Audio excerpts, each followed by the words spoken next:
Hi, I'm E.D. Lewis and welcome back to my channel and happy 2024. We're in a new calendar year and yeah. So today, originally I had planned to do what I'm going to do in this video, plus I was going to do my January wrap-up. That's actually going to be pushed back, and I will have January wrap-up. I don't know why, I keep thinking about I think I'm excited about stuff that's happening next month, and we'll be talking about that in a future video, but we're not going to talk about that right now. I meant to say my December wrap-up, so I'm actually going to save that for another video. So that'll be talked about later on this month as well. So, what are we doing today? I'm going through my favorite reads of 2023. Now, these are not books that necessarily came out in 2023. Two of them did, though. Two of them did, but they're books I read in 2024. Now, one of these is not a book per se, it is a short story. Maybe it's considered novella. I think it's a short story, though, but I do include it as one of my favorite reads. So, I will have 6, and there'll be a couple honorable mentions. There'll be 3. So let's get to those honorable mentions. Alright, so first off, our first honorable mention is Heart of Dracula by Catherine Ann Kingsley. I'm not going to be talking about, I think, any of these because I have reviewed these or talked about these in previous videos, so I'm not going to talk about them in great detail. This one, of course, takes place in 1897 in Boston. It's kind of an alternate sequel to Dracula. I very much enjoyed it. It also featured Dracula as a much older figure than I've seen in any other book up to this point that I've read. There may be some out there where Dracula is even older, but he's quite old and actually doesn't even really remember his origins, per se. And it's an alternate sequel to Dracula, like I said, where the ending of Dracula did not happen the way it did in the novel. But I think it was excellently written, and there is a sequel. I do have that sequel. I don't know when I'm going to get to it, hopefully this year. So that was an honorable mention. Next up is Music of the Night by Angela J. Ford. This one was a retelling of Phantom of the Opera as well as Beauty and the Beast, a marrying of the two. And I very much enjoyed this one. Oh yeah, by the way, so the previous book was a 5-star, The Heart of Dracula. This one was a 4-star.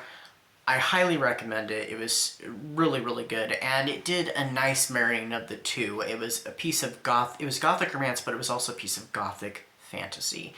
And I would like to read more of this author. I just don't know when I'm going to get to. She has more books in this series of her gothic fantasy romances, so I'm very intrigued to see what else she's got. And she has a new one coming out, I think, later this year, so, and I think that's the last one in the series, unless the series is going to continue, so. And then our last honorable mention, this one's a reread, so it definitely had to go into honorable mentions because I don't include them as part of my favorites.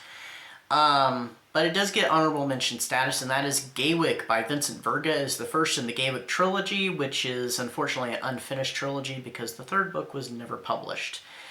I really wish that Vincent Verga would publish the third one. I do have the second book, however, and don't know when I'm going to get to read that, but this is considered to be the first gay gothic. And it is really good. It's, much like, the typical gothic romance. It takes those tropes and it changes them. This was published in 1980, so it was very revolutionary for the time. Now you see a lot more LGBTQ plus gothics, but this one was quite unique. Now, there is a book that does predate this that I have, but I haven't read it yet, and it features LGBTQ plus characters, but it's not considered to be the first gay gothic, though. But excellent book, and to tell you the truth, this one, when I had first read it years ago, which I'm glad I reread this year because I had forgot so much about the plot. I remember the twist, I remember the start of the book, but there was a lot of stuff in between I had completely forgotten about. I actually thought it was a queer rewriting of Dragonwick by Anya Seton, or Seton, I'm not sure how to pronounce her name, which I had not read that book until this year too. but I'd seen the movie a number of times, so I thought this was just going to be a retelling. No, no, it's not. It doesn't have a whole lot in common with it except for name. So, I mean, the name was clearly an inspiration, but this one was a 4-star as well. Excellent read, highly recommend. All right, so the rest of these books are going to be in no particular order, I think, except for the very last book. The very last book is my absolute favorite read of the year, and we'll get to that one. So, first off, let's go ahead and start with this one. The Wife in the Attic by Rose Lerner. This one was actually, I listened to on Audible, and it was absolutely fantastic. 5 stars from me. It was kind of a retelling, reworking of Jane Eyre. I think mixes a little bit of the Bluebeard story. I had heard that it's also a retelling of something else, but I can't remember what that is off the top of my head. But it was excellent. And it tackled some issues not just of gender and sexuality, but also ethnicity as well. And it was also my first female romance novel. I'd not read any until now, and I mean, this one was quite excellent. It was full of suspense. It was very well written. It hit all those gothic, those gothic tropes that are that we look for in gothic romance. Not that gothic romance has to have those. And it was very suspenseful, and I think it had a really good resolution. I guess it's book 1 in a series called Hay Bale, so I'm curious what the next one's going to be about, and if it's also going to be a gothic. I'd be very interested to see what they do with it. All right, next up is The Hay Bale by Priscilla Bettis. This is another 5-star review. This was the one that's a story. It's a piece of Southern Gothic fiction about a woman who goes off and she rents this house and out in the country, and this little community has some really strange rituals and this mysterious hay bale that's sitting out back from the house she's renting. Not to mention the house has a history of its own and a ghost haunting it. This was an excellent story. I absolutely loved it. It was creepy on so many levels, and even though there's not really any connection here, let me just kind of give you a little bit of the sense of kind of the atmosphere and the feel. Think a little bit of Children of the Corn. Now, it has nothing to do with Children of the Corn, but just think of a similar feel anyway. At least that's how I kind of got it. But yeah, it was definitely very creepy and very interesting. Really makes me wonder what happens next, and it was just kind of also a piece of weird fiction, but highly recommend. Do check it out. It's not the only read that I read by Priscilla Bettis earlier this year. I did read a little bit later this year, Vampire of the Midnight Sun, and it was a really good read too. So I guess it kind of gets an honorable mention. It was 2 stories, one about a vampire and one about a witch, and it had some weird and creepiness to it too. Alrighty. Then we have One Girl in All the World by Kendara Blake. This is the second book in the In Every Generation series. I think it's supposed to be a trilogy, so we got one more coming out. I don't know if it's coming out this next year. Sorry, I'm still thinking 2023 terms. I don't know if it's coming out this year or we're going to get it next year in 2025. I'm not really sure. But I'm highly looking forward to it. So this continues Buffy the Vampire Slayer in an alternate reality, an alternate timeline from the main one that they have in comics and other books and other forms of media. But this one continues off of the previous book In Every Generation, where we met Willow Rosenberg's daughter, who has some very mysterious origins that I'm not going to get into because I'd be spoiling the first book. But this one picks up from there with her and her friends. They're battling a new big bad that has come into New Sunnydale. And so she has to battle it, and she gets one step closer to discovering what happened to the Slayers that perished or disappeared during Slayer Fest. If I forgot to say, it's another 5-star review. Highly recommend it. I'm not sure which one I liked more. I think I liked the first one a little more, I think anyway, But both this one and the first one are excellent, so highly recommend, especially if you're a Buffy the Vampire Slayer fan. Okay. We're down to 3 more. So let's go with... we had to have a Dracula on the main list. Just had to, and this one is the second book in D.S. Crow's Dracula's Transylvania Adventures Tales. I'm not sure what the series is exactly called, but it's called You Dracula, the sequel to I Dracula. This one, so I Dracula was very much the confession of Dracula to his son, telling him his story up to a certain point. So this one tells kind of 3 stories. It's told from 3 points of view from women who play a huge part in Dracula's past. They are telling pretty much a story, they're stories that happened during the same time as his, but they're all told from their point of view, and so you get kind of a behind the scenes. His wife, his lover, and his mother as well. That definitely gives a different take on Dracula than what, he gave. So it was an interesting little contrast, and it makes me really wonder what's going to happen next in the next book, which is going to be called, what is it going to be called? I think it's My Dracula. I think that's what the third book's going to be. So I'm looking forward to seeing what that's going to be. But another 5-star, excellent, loved it. All right, the last 2, and this one's another 5-star review. I don't think I have to tell you for these last 2 that they're both 5 stars. But this one is In Nightfall by Suzanne Young. This was another vampire book, and this one I read as part of A.M. McCaw's book club that's on Goodreads. I haven't gotten to take part in the book club again. I'm hoping to sometime this year. We'll see what happens, because I'm not really sure what's going to happen with my reading, because I've got some projects I do want to return to, but there are also some things that I want to read and stuff. So we'll see what happens, but we'll get to all that. So this one is about a small little family, brother and sister and their dad, and they are going off to their dad's hometown for the summer. A town they've never heard of called Nightfall.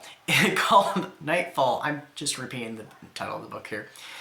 And it has a mysterious past of its own, and it is infested with vampires. These vampires are a little bit different. I like how the book played with the lore a little bit, and it is, this is literally how it was advertised to me, and it is literally this. It is a combination of Buffy the Vampire Slayer meets The Lost Boys. It is very much a retelling of The Lost Boys. There's a lot of nods to The Lost Boys. There are a lot of similar things that happen, so it's definitely a retelling, reimagining of that. So if you're a fan of The Lost Boys, you'll probably enjoy this book. It was pretty good. So yeah, I definitely recommend. Alright, so drum roll please. We've made it to my #1 read of the year, and let me just say, I kind of predicted this after I read it, and this was one of the first books I read of the year. I kind of predicted this one's going to be my favorite read, and it did. Nothing beat it, things did come close, but that book is My Best Friend's Exorcism by Grady Hendrix. This is my first Grady Hendrix fiction read, because I did read his Paperbacks from Hell talking about the history of 70s and 80s horror. But yeah, this one's about 2 best friends who, their friendship goes through a struggle when one of them becomes possessed by a demon. It has some nods to The Exorcist, but it's not all about the horror. Yes, it is a horror story, but it's a slow burn. It's a slow build to that horror. It's mostly about their relationship and how their lives change through growing up. And it's very much a coming-of-age story, and the ending to this book was so heart-wrenching and beautiful, and this one, I can't remember if I started to tear up, or I did start crying, or I was so close, but it was very heartfelt. And heart-wrenching. It was a beautiful ending. Highly recommend this book. So, yeah, and it's full of 80s nostalgia and stuff. It was just a fantastic read. So, all right, so those were my top reads plus a few honorable mentions for 2023. Like I said, I don't know what my reading's going to be. I'm thinking about focusing a little more on some short stories more this year, because I do have some projects I want to get back into that I had to put on hold. One of them I started last year. There are some reads that I would very much like to finish that I started last year and didn't get around to finishing. Especially there were ones around Halloween. But we will see. And yeah. Plus, there's some things coming up. There's an event coming up in February that I don't think I'm allowed to talk about yet, but yeah, there's also some new releases I'm hoping to get to this year that I did not get to last year from some fellow booktubers and friends, and so I have those books, but I will get to them when I can. I have not forgotten about them, and I think all three of them, because there are three, were all highly anticipated reads for me. It's just I didn't have time to get to them, but I will hopefully get to them this year, so we'll see what happens. But also a little bit of an update. We got some... I'll be continuing some series. I'm hoping to have another Dracula review soon. I haven't had one of those since October. I will be continuing my Phantom of the Opera book series. Well, it may be books and movies, just like my Dracula series. I plan on continuing it. I have a read that I'm going to review soonish. I meant to actually review it for a couple of months now, but it's been pushed back. And I'm hoping to continue my Frankenstein series. I had not gotten to that last year like I planned, but there's some books I have picked out for that. And one other series that I'm planning to continue, which I already have one video up already for this year, and that's my Pax Poetry series, helping to keep the legacy of our friend Pax Panic alive. So yeah, that series is not going away. I'm hoping to have even more poetry videos done. It's just finding the poems I want for it, and I'm hoping to get more original stuff in. So we will see what happens with that. But that series has become very important to me, and so yeah. So I hope everybody's having a great new year so far. I know it's just started, but I'm hoping for good things for everybody, and yeah. So stay safe, stay spooky, and Happy New Year.